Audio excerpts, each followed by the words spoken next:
सहस्रमुखाय सहस्रमूर्धये सहस्रपादाक्षिशिरोरुबाहवे सहस्रनाम्ने पुरुषा शाश्वते सहस्रकोटियुगधारिणे नमः। सर्वमङ्गलमङ्गल्ये शिवे सर्वार्थसाधिके शरण्ये त्र्यम्बके गौरी ನಾರಾಯಣಿ ನಮೋಸ್ತುತೆ. ನಮಶ್ಚಂಡಿಕಾಯೈ ಶ್ರೀ ಗುರುಭ್ಯೋ ನಮಃ. ಎಲ್ಲ ಆತ್ಮೀಯ ವೀಕ್ಷಕರಿಗೆ ಪ್ರೇಕ್ಷಕರಿಗೆ ನಮಸ್ಕಾರ.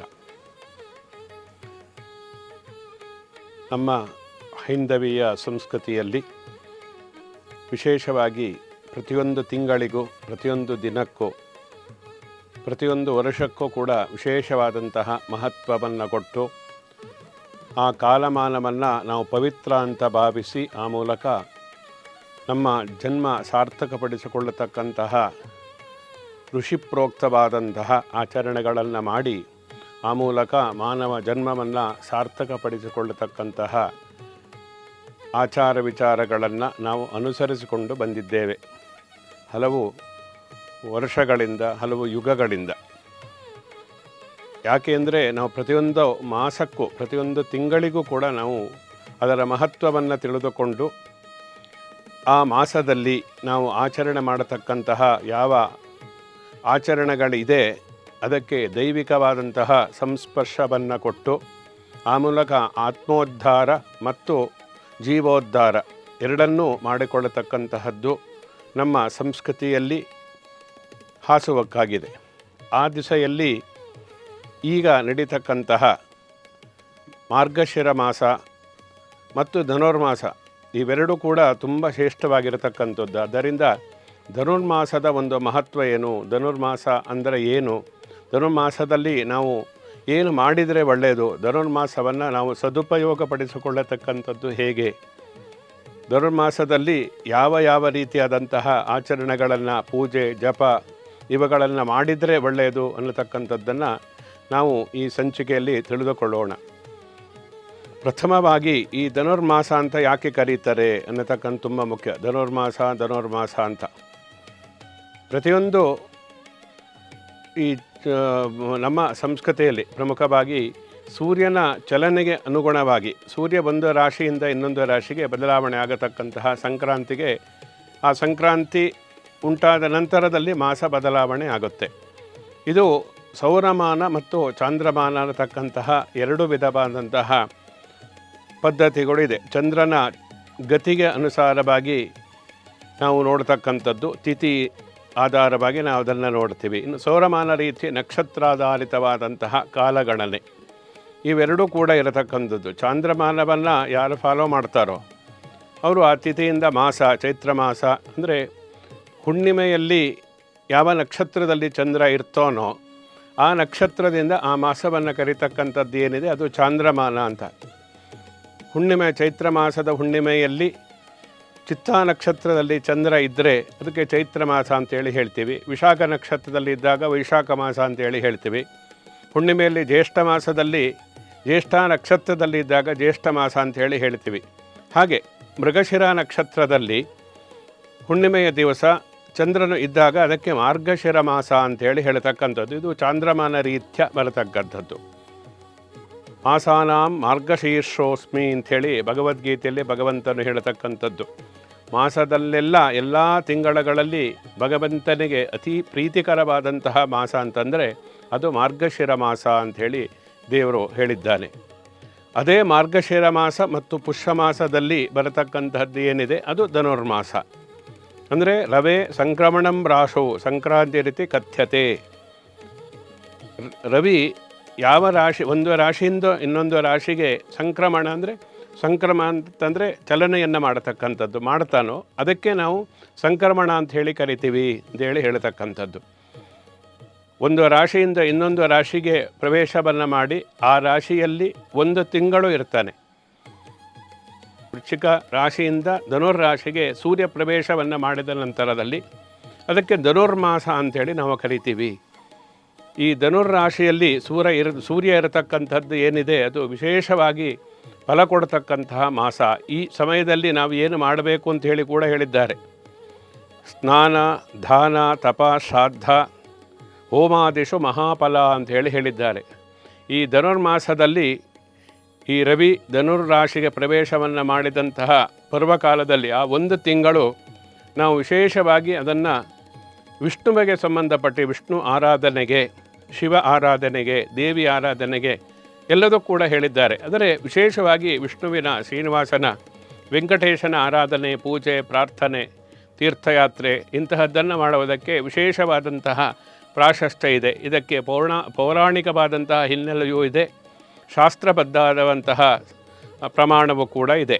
ಆದ್ದರಿಂದ ಈ ಸೌರಮಾನದ ರೀತಿಯಲ್ಲಿ ಇರತಕ್ಕಂತಹ ಧನುರ್ಮಾಸದಲ್ಲಿ ಏನೇನು ಮಾಡಬೇಕು ಅಂತ ಹೇಳಿದ್ದಾರೆ, ಯಾವ ರೀತಿಯಾಗಿ ಇರಬೇಕು ಅನ್ನತಕ್ಕಂಥದ್ದು ಕೂಡ ಹೇಳಿದ್ದಾರೆ. ಸಾಮಾನ್ಯವಾಗಿ ಧನುರ್ಮಾಸ ಅಂದರೆ ಎಲ್ಲರಿಗೂ ತಕ್ಷಣ ನೆನಪಿಗೆ ಬರತಕ್ಕಂಥದ್ದು ಬೆಳಿಗ್ಗೆ ಬೇಗ ಎದ್ದು ಸ್ನಾನ ಮಾಡಿ, ಎಲ್ಲ ಹೆಣ್ಣು ಮಕ್ಕಳು ಜಾಸ್ತಿ ದೇವಸ್ಥಾನಕ್ಕೆ ಹೋಗ್ತಾ ಇರ್ತಾರೆ. ಮದುವೆ ಆಗದೆ ಇರೋರೆ ಧನುರ್ಮಾಸದಲ್ಲಿ ದೇವಸ್ಥಾನಕ್ಕೆ ಹೋಗಬೇಕು ಅನ್ನತಕ್ಕಂಥದ್ದೆಲ್ಲ ಭಾವನೆ ಇದೆ. ಹಾಗಲ್ಲ, ಸರ್ವಥ ಎಲ್ಲರೂ ಕೂಡ, ಮನುಷ್ಯರೆಲ್ಲರೂ ಕೂಡ ಭಗವಂತನ ಒಂದು ಅನುಗ್ರಹಕ್ಕೆ ಪಾತ್ರರಾಗುವುದಕ್ಕೆ, ಭಗವಂತನ ಕೃಪಾಕಾಟಾಕ್ಷದಿಂದ ತಮ್ಮ ಕಾಮನೆಗಳನ್ನು, ಬಯಕೆಗಳನ್ನು ಈಡೇರಿಸಿಕೊಳ್ಳುವುದಕ್ಕೆ ಧನುರ್ಮಾಸ ಅನ್ನತಕ್ಕಂಥದ್ದು ವಿಶೇಷವಾದಂತಹ ಮಾಸ ಅಂಥೇಳಿ ಹೇಳ್ಬೋದು. ಆದ್ದರಿಂದ ಕೇವಲ ಹೆಣ್ಣು ಮಕ್ಕಳು ಹೆಂಗಸರಷ್ಟೇ ದೇವಸ್ಥಾನಕ್ಕೆ ಹೋಗಬೇಕು ಅಂತೇಳಿ ಅಲ್ಲ, ಎಲ್ಲರೂ ಕೂಡ ಆ ಪ್ರಾತಃ ಕಾಲದಲ್ಲಿ ಆ ಭಗವಂತನ ಸೇವೆಯನ್ನು ಮಾಡುವುದರಿಂದ, ಭಗವಂತನ ದೇವಾಲಯ ದರ್ಶನವನ್ನು ಮಾಡುವುದರಿಂದ, ಆ ಪ್ರಾತಃ ಕಾಲದಲ್ಲಿ ಭಗವಂತನಿಗೆ ಅರ್ಚನೆ, ಪೂಜೆ ಇವುಗಳನ್ನು ಮಾಡುವುದರಿಂದ ವಿಶೇಷವಾದಂತಹ ಫಲಪ್ರಾಪ್ತಿಯಾಗುತ್ತೆ ಅನ್ನತಕ್ಕಂಥದ್ದನ್ನು ಧನುರ್ಮಾಸ, ಮಾರ್ಗಶಿರ ಮಾಸ ಇವೆರಡೂ ಒಟ್ಟೊಟ್ಟಿಗೆ ಬರುತ್ತೆ. ಅದರ ಒಂದು ಮಹಾತ್ಮೆಯಲ್ಲಿ ಹೇಳಿದ್ದಾರೆ. ಅಂದರೆ ಮಾರ್ಗಶಿರ ಮಾಸದಲ್ಲಿ ನಾವು ಯಾವ ಆಚರಣೆಗಳನ್ನು ಮಾಡಬೇಕು ಅಂತ ಹೇಳಿ ಶಾಸ್ತ್ರ ವಿಧಿಸಿದೆಯೋ ಅಂತಹ ಆಚರಣೆಗಳನ್ನೇ ಧನುರ್ಮಾಸದಲ್ಲಿಯೂ ಕೂಡ ಮಾಡತಕ್ಕಂಥದ್ದು. ಅದಕ್ಕೆ ಪ್ರತ್ಯೇಕವಾಗಿ ಏನೋ ಮಾಡಬೇಕು ಅಂತ ಹೇಳಿ ಅರ್ಥ ಅಲ್ಲ. ಆದರೆ ಪ್ರಾತಃ ಕಾಲಕ್ಕೆ ವಿಶೇಷವಾದಂತಹ ಮಹತ್ವ ಇದೆ. ಆದ್ದರಿಂದ ಆ ಸಮಯದಲ್ಲಿ ಬೆಳಿಗ್ಗೆ ಬ್ರಾಹ್ಮೀ ಮುಹೂರ್ತಕ್ಕೆ ವಿಶೇಷವಾದಂತಹ ಒಂದು ಮಹತ್ವ ಅನ್ನತಕ್ಕಂಥದ್ದಿದೆ. ಉಷಃಕಾಲ, ಪ್ರಾತಃ ಕಾಲ, ಅರುಣೋದಯ, ಸೂರ್ಯೋದಯ, ಹೀಗೆಲ್ಲ ಕಾಲವನ್ನು ವಿಭಾಗವನ್ನು ಮಾಡಿದ್ದಾರೆ, ಯಾವ ಯಾವ ಸಮಯಕ್ಕೆ ಯಾವ ಮಹತ್ವ ಇದೆ ಅನ್ನತಕ್ಕಂಥದ್ದು. ಆದ್ದರಿಂದ ಈ ಧನುರ್ಮಾಸದಲ್ಲಿ ನಾವು ವಿಶೇಷವಾಗಿ ಪ್ರಾತಃ ಕಾಲದಲ್ಲಿ ಏಳಬೇಕು ಅನ್ನತಕ್ಕಂಥದ್ದು. ಯಾವಾಗಲೂ ಕೂಡ ಪ್ರಾತಃ ಕಾಲದಲ್ಲೇ ಏಳಬೇಕು. ಇದರಲ್ಲಿ ನೀವು ಅದನ್ನು ಮಿಸ್ ಮಾಡೋ ಹೋಗೇ ಇಲ್ಲ. ಪ್ರಾತಃ ಕಾಲದಲ್ಲಿ ಏಳದೇ ಇದ್ದರೆ ನೀವು ಅದರಿಂದ ಹಲವು ರೀತಿಯಾದಂತಹ ಪ್ರತ್ಯವಾಯು ದೋಷ, ಅಂದರೆ ಹಲವು ವಿಧವಾದಂತಹ ವಿರುದ್ಧ ಫಲಗಳು ಸಿಗುತ್ತೆ ಅನ್ನತಕ್ಕಂಥದ್ದು ಕೂಡ ಹೇಳಿದ್ದಾರೆ. ಧನುರ್ಮಾಸದಲ್ಲಿ ಪ್ರಾತಃ ಕಾಲದಲ್ಲಿ ಮಲಗಿದ್ದರೆ ಇನ್ನೊಂದು ಜನ್ಮದಲ್ಲಿ ಹಂದಿಯಾಗಿ ಹುಟ್ಟುತ್ತಾನೆ ಅಂತ ಹೇಳಿದ್ದಾರೆ. ಈ ಥರದ್ದೆಲ್ಲ ಇದೆ. ಆದ್ದರಿಂದ ಪ್ರಾತಃ ಕಾಲದಲ್ಲಿ ಏಳತಕ್ಕಂಥದ್ದು ತುಂಬ ಮುಖ್ಯ. ಪ್ರಾತಃ ಕಾಲಕ್ಕೆ ಒಂದು ವಿಶೇಷವಾದಂಥ ಮಹತ್ವ. ಆ ಕಾಲದಲ್ಲಿ ವಾತಾವರಣ ಪ್ರಶಾಂತವಾಗಿರುತ್ತೆ. ಧ್ಯಾನ, ಪೂಜೆ ಇಂಥದಕ್ಕೆ ವಿಶೇಷವಾದಂತಹ ಒಂದು ಮಹತ್ವ ಇದೆ. ಆ ಸಮಯದಲ್ಲಿ ನಾವು ಮಾಡತಕ್ಕಂತಹ ಭಗವಂತನ ಧ್ಯಾನ ಇರ್ಬೋದು, ಪೂಜೆ ಇರ್ಬೋದು, ಅರ್ಚನೆ ಇರ್ಬೋದು, ಇದಕ್ಕೆ ವಿಶೇಷವಾದಂತಹ ಫಲ ಸಿಗುತ್ತೆ. ಆದ್ದರಿಂದ ಕೇವಲ ಧನುರ್ಮಾಸದಲ್ಲಿ ಅಷ್ಟೇ ಅಲ್ಲ, ಬೇರೆ ಕಾಲದಲ್ಲಿಯೂ ಕೂಡ ಪ್ರಾತಃ ಕಾಲದಲ್ಲಿ ಹೇಳಬೇಕು. ಆಧ್ಯಾತ್ಮಿಕವಾದಂತಹ ದಾರಿಯಲ್ಲಿರ್ತಕ್ಕಂಥವ್ರು, ಭಗವಂತನ ಅನುಗ್ರಹಕ್ಕೆ ಯಾರಿಗೆ ಅದನ್ನು ಪಾತ್ರರಾಗಬೇಕು ಅಂತೇಳಿ ಇದೆಯೋ ಅಂಥವರು, ಧಾರ್ಮಿಕ ದಾರಿಯಲ್ಲಿ ಇರ್ತಕ್ಕಂಥವರು, ಭಗವಂತನ ಅನುಗ್ರಹಕ್ಕೆ ಪಾತ್ರರಾಗತ್ತವರು ಪ್ರಾತಃ ಕಾಲದಲ್ಲಿ ಏಳಲೇಬೇಕು ಅಂತ ಹೇಳಿದ್ದಾರೆ. ಅದರಲ್ಲಿ ಧನುರ್ಮಾಸದಲ್ಲಿ ಒಂದು ವಿಶೇಷವಾದಂತಹದ್ದು ಒಂದು ಆಚರಣೆ ಅಂತಂದರೆ ಅದು ಪ್ರಾತಃ ಕಾಲದಲ್ಲಿ ಹೇಳ್ತಕ್ಕಂಥದ್ದು. ಜೊತೆಯಲ್ಲಿ ಆ ಸಮಯದಲ್ಲಿ ಸ್ನಾನಕ್ಕೆ ವಿಶೇಷವಾದಂತಹ ಮಹತ್ವ ಇದೆ. ನಮ್ಮದು ಯಾವುದೇ ಹಬ್ಬ ಹರಿದಿನಗಳಿರಲಿ, ಗ್ರಹಣ, ಒಂದು ವಿಶೇಷವಾದ ಪರ್ವಕಾಲಗಳಿರಲಿ, ಯಾವುದೇ ಆದರೂ ನಿತ್ಯ ನೈಮಿತ್ತಿಕ ಕಾಮ್ಯಕರ್ಮಗಳಲ್ಲಿ ನಮಗೆ ಸ್ನಾನಕ್ಕೆ ವಿಶೇಷವಾದಂತಹ ಮಹತ್ವ.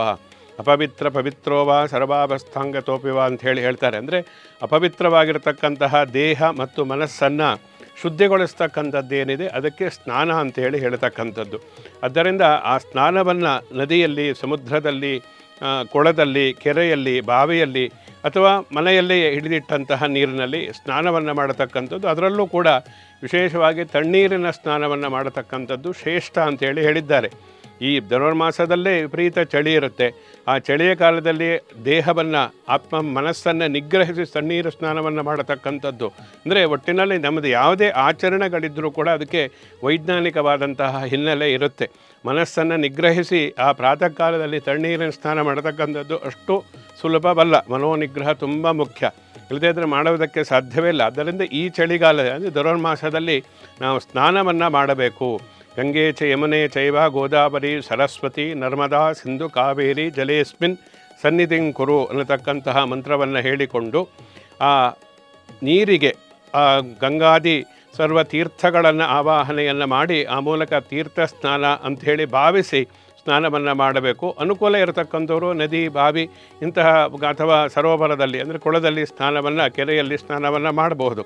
ಆದರೆ ಅದು ಸಾಧ್ಯ ಇಲ್ಲದೇ ಇರತಕ್ಕಂಥವರು ಮನೆಯಲ್ಲಿಯೇ ಆ ನೀರಿಗೆ ಆ ಗಂಗಾದಿ ತೀರ್ಥಗಳನ್ನು ಆವಾಹನೆ ಮಾಡಿ ಆ ಮೂಲಕ ಸ್ನಾನವನ್ನು ಮಾಡತಕ್ಕಂಥದ್ದು ಇಲ್ಲಿ ಧನುರ್ಮಾಸದ ಆಚರಣೆಯಲ್ಲಿ ಪ್ರಮುಖವಾಗಿರತಕ್ಕಂಥದ್ದು. ಇನ್ನು ವಿಶೇಷವಾಗಿ ಆ ಸಮಯದಲ್ಲಿ ಏನು ಮಾಡಬೇಕು, ದೇವಾಲಯಕ್ಕೆ ಹೋಗಬೇಕಾ, ನಾವೇ ಮನೆಯಲ್ಲಿ ಪೂಜೆಯನ್ನು ಮಾಡಬೇಕಾ, ಅಥವಾ ಏನಾದರೂ ಸ್ತೋತ್ರ ಪಠಣವನ್ನು ಮಾಡಬೇಕಾ, ಇವೆಲ್ಲವನ್ನು ಕೂಡ ನಾವು ಪ್ರಮುಖವಾಗಿ ತಿಳಿದುಕೊಳ್ಳಬೇಕಾಗುತ್ತೆ. ದೇವಾಲಯಕ್ಕೆ ಯಾರಿಗೆ ಮನೆಯಲ್ಲಿ ಪೂಜೆಯನ್ನು ಮಾಡುವುದಕ್ಕೆ ಸಾಧ್ಯ ಇಲ್ಲ ಅಥವಾ ಅದರ ಬಗ್ಗೆ ಅಷ್ಟೊಂದು ಕ್ರಮಗಳು ಗೊತ್ತಿರುವುದಿಲ್ಲ, ಮಂತ್ರ ಬರುವುದಿಲ್ಲ ಅನ್ನತಕ್ಕಂಥವರು ದೇವಸ್ಥಾನಕ್ಕೆ ಅವಶ್ಯವಾಗಿ ಹೋಗಲೇಬೇಕು. ಅದರಲ್ಲೂ ವಿಷ್ಣು ಸಂಬಂಧಿತವಾದಂತಹ ದೇವಸ್ಥಾನಕ್ಕೆ ಅಂದರೆ ಶ್ರೀನಿವಾಸನ ದೇವಸ್ಥಾನ, ವೆಂಕಟೇಶ್ವರನ ದೇವಸ್ಥಾನ, ನರಸಿಂಹನ ದೇವಸ್ಥಾನ, ರಾಮ, ಕೃಷ್ಣ ಇಂತಹ ದೇವಸ್ಥಾನಕ್ಕೆ ಹೋಗತಕ್ಕಂಥದ್ದು. ವಿಶೇಷವಾಗಿ ಧನುರ್ಮಾಸ ಅನ್ನತಕ್ಕಂಥದ್ದೇ ವಿಷ್ಣುವಿಗೆ ಸಂಬಂಧಪಟ್ಟಿರತಕ್ಕಂತಹ ಮಾಸ ಆಗಿರೋದ್ರಿಂದ ವಿಷ್ಣು ಆರಾಧನೆಗೆ ವಿಶೇಷವಾದಂತಹ ಮಹತ್ವವನ್ನು ಆ ಮಾಸದಲ್ಲಿ ಹೇಳಿದ್ದಾರೆ. ಅದರಿಂದ ವಿಷ್ಣು ಸಂಬಂಧಿತವಾದಂತಹ ದೇವಸ್ಥಾನಕ್ಕೆ ಪ್ರಾತಃ ಕಾಲದಲ್ಲಿ ಹೋಗಿ ಆ ಮೂಲಕ ಅಲ್ಲಿ ಪೂಜೆ, ಪ್ರಾರ್ಥನೆ ಇವುಗಳನ್ನು ಮಾಡಬೇಕು. ಜೊತೆಯಲ್ಲಿ ಈ ಸಮಯದಲ್ಲಿ ಶಿವನ ಭಕ್ತರು ಶಿವನ ದೇವಾಲಯಕ್ಕೆ ದೇವಿಯ ಆಚರಣೆಯನ್ನು ಇಟ್ಟುಕೊಂಡಿರ್ತಕ್ಕಂಥವ್ರು ದೇವಿಯ ದೇವಸ್ಥಾನಕ್ಕೂ ಕೂಡ ಹೋಗಬಾರ್ದು ಅಂತೇಳಿ ಅರ್ಥ ಅಲ್ಲ.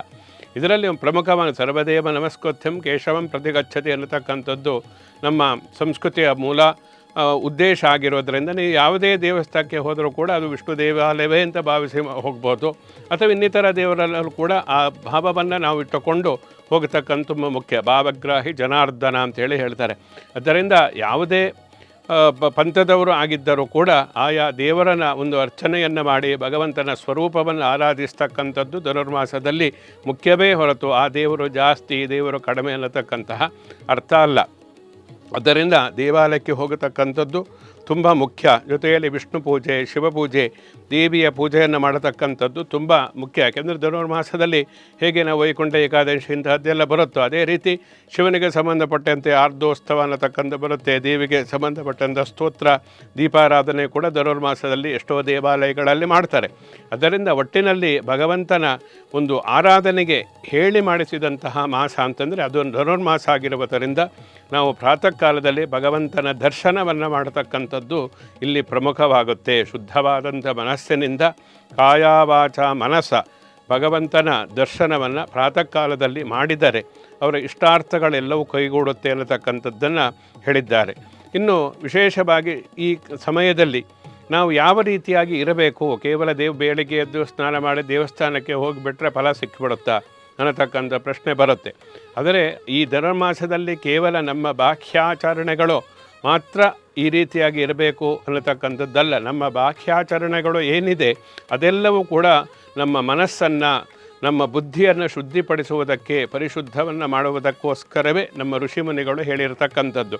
ಆದ್ದರಿಂದ ಕೇವಲ ನೀವು ಧನುರ್ಮಾಸದಲ್ಲಿ ನಾನು ಬೆಳಿಗ್ಗೆ ಹೇಳ್ತೀನಿ, ದೇವಸ್ಥಾನಕ್ಕೆ ಹೋಗ್ತೀನಿ, ಸ್ನಾನ ಮಾಡಿದೆ ಅಂತ ಹೇಳಿದ ತಕ್ಷಣ ಫಲ ಸಿಗುವುದಿಲ್ಲ. ನಮ್ಮ ಆತ್ಮಶುದ್ಧಿಯನ್ನು ಮಾಡಿಕೊಳ್ಳತಕ್ಕಂಥದ್ದು ಆ ಒಂದು ಮಾಸವನ್ನು ನಾವು ಸದುಪಯೋಗಪಡಿಸಿಕೊಂಡು ಆ ಮೂಲಕ ಆ ಸಮಯದಲ್ಲಿ ನಮ್ಮ ಹಿರಿಯರು ಏನು ಹೇಳಿದ್ದಾರೆ, ಆ ಧನುರ್ಮಾಸ ಅಂದರೆ ಕೇವಲ ನೀವು ಕ್ಷಮೆ, ಸತ್ಯ, ದಯೆ, ದಾನ, ಶುಚಿತ್ವ, ಇಂದ್ರಿಯ ನಿಗ್ರಹ, ದೇವತಾರ್ಚನೆ ಇವೆಲ್ಲವೂ ಕೂಡ ಆಸ್ಥೇಯ, ಅಹಿಂಸೆ ಇವೆಲ್ಲವನ್ನು ಪರಿಪಾಲನೆಯನ್ನು ಮಾಡಬೇಕು ಅಂತೇಳಿ ಹೇಳಿದ್ದಾರೆ. ಯಾವುದೇ ಒಂದು ಪರ್ವಕಾಲ ಬಂದರೆ ಆ ಸಮಯದಲ್ಲಿ ನಾವು ಕೋಪಗೊಳ್ಳಬಾರ್ದು, ತಾಳ್ಮೆಯಿಂದ ವರ್ತಿಸಬೇಕು. ಎಲ್ಲ ಭೂತಗಳಲ್ಲಿ ಅಂದರೆ ಪ್ರಾಣಿಗಳಲ್ಲಿ, ಮನುಷ್ಯರಲ್ಲಿ ಎಲ್ಲರೂ ದಯೆಯನ್ನು ನಾವು ಹೊಂದಿರಬೇಕು. ಆಸ್ಥೇಯ, ಬೇರೆಯೋದಕ್ಕೆ ನಾವು ಆಸೆ ಪಡಬಾರ್ದು. ಇಂದ್ರಿಯ ನಿಗ್ರಹವನ್ನು, ಕರ್ಮೇಂದ್ರಿಯಗಳು ಮತ್ತು ಜ್ಞಾನೇಂದ್ರಿಯಗಳನ್ನು ನಿಗ್ರಹ ಮಾಡತಕ್ಕಂಥದ್ದು ತುಂಬ ಮುಖ್ಯ. ಇವೆಲ್ಲ ಇದ್ದಾಗ ಮಾತ್ರ, ಶುದ್ಧ ಮನಸ್ಸಿದ್ದಾಗ ಮಾತ್ರ ಭಗವಂತನ ಸಾಕ್ಷಾತ್ಕಾರ ಅನ್ನತಕ್ಕಂಥದ್ದು ಆಗುತ್ತೆ. ಆದ್ದರಿಂದ ಇಂತಹ ಧನುರ್ಮಾಸದಂತಹ ಪರ್ವಕಾಲಗಳಲ್ಲಿ ಶುದ್ಧವಾದಂತಹ ನಿಷ್ಕಲ್ಮಷವಾದಂತಹ ಮನಸ್ಸಿನಿಂದ ಭಗವಂತನ ದರ್ಶನವನ್ನು ಮಾಡಬೇಕು. ನಿಷ್ಕಲ್ಮಷವಾದಂತಹ ಮನಸ್ಸಿನಿಂದ ಭಗವಂತನ ಪೂಜೆಯನ್ನು ಮಾಡಬೇಕು.